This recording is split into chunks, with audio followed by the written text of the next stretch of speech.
ஐயனார் துணை சீரியல்ல இனி எபிசோட்ல நம்ம சேரனும் பாண்டியனும் நடந்து போயிட்டு இருக்காங்க. அப்ப கார்த்திகாவுக்கு பார்த்திருக்கிற மாப்பிள்ளையோட அப்பா பொண்ண பத்தி விசாரிக்கிறாப்ல. நம்ம சேரன் நல்ல விதமா சொல்லி அனுப்பி வைக்கிறாப்ல. அந்த பொண்ணு ரொம்பவுமே நல்ல பொண்ணு. நல்லா படிச்சிருக்கு. நல்லா சமைக்கும். அந்த குடும்பமும் ரொம்பவுமே நல்ல குடும்பம் அப்படின்னு சொல்லி அனுப்பி வைக்கிறாப்ல. அவரே வந்து பார்த்தீங்கன்னா, கடையில நம்ம நடேசன் உட்கார்ந்திருக்கிறாப்ல. அங்க வந்து நடேசன் கிட்ட அந்த ஃபேமிலிய பத்தி விசாரிக்கும் பொழுது, நடேசன் எப்படி சொல்லுவாப்ல அப்படிங்கிறது நமக்கு நல்லாவே தெரியும்.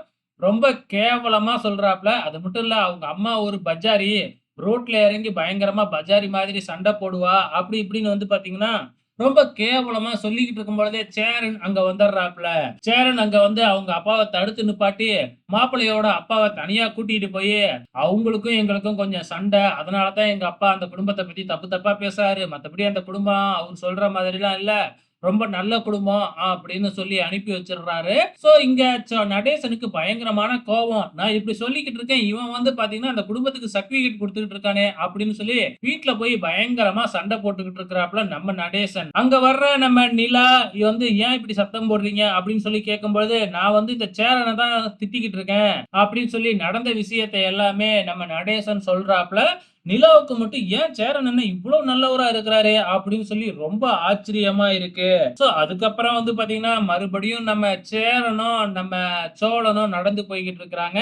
அப்ப அந்த கார்த்திகா வீட்டு முன்னாடி தான் நடந்து போய்க்கிட்டு இருக்கிறாங்க. சோ வீட்ல பந்தல்லாம் போட்டுக்கிட்டு இருக்காங்களாட்டுக்கு. கார்த்திகா ஜன்னல்ல இருந்து நம்ம சோழன, சேரன பார்த்துக்கிட்டே தான் இருக்கிறாங்க. நம்ம சேரனும், சோழனும் வந்து பாத்தீங்கன்னா, கார்த்திகா பார்க்கிறதையும் பார்க்கறாங்க. சோ இருந்தாலும் வேற எதுவுமே பேசாம அங்கிருந்து கிளம்பி போயிடுறாங்க. இப்ப நைட்டு சமைக்கிறப்ப நம்ம சேரன் மனசு வந்து பாத்தீங்கன்னா, அங்க இல்லவே இல்ல. அது ஏதோ ஒரு கற்பனையிலேயே இருந்துகிட்டு இருக்கிறாப்லயாட்டுக்கு. ஒழுங்கா சமைக்கல, கருக விட்டுர்றாரு. அது மட்டும் இல்ல உப்பு அள்ளி போட்டு வச்சிருக்கிறாப்ல. சோ தான் வந்து பாத்தீங்கன்னா, சுயநினைவிலேயே இல்ல அப்படிங்கிற மாதிரி இருக்கிறாப்ல. இத எல்லாத்தையும் வீட்ல இருக்கிறவங்களுக்கும் புரியுது. அண்ணன் இப்படி இருக்கிறாரே அப்படின்னு சொல்லிட்டு, இதோட இனி எபிசோடு முடிஞ்சிருக்கு. வெயிட் பண்ணி பார்க்கலாம். நாளைக்கு என்ன நடக்க போகுதுன்னு.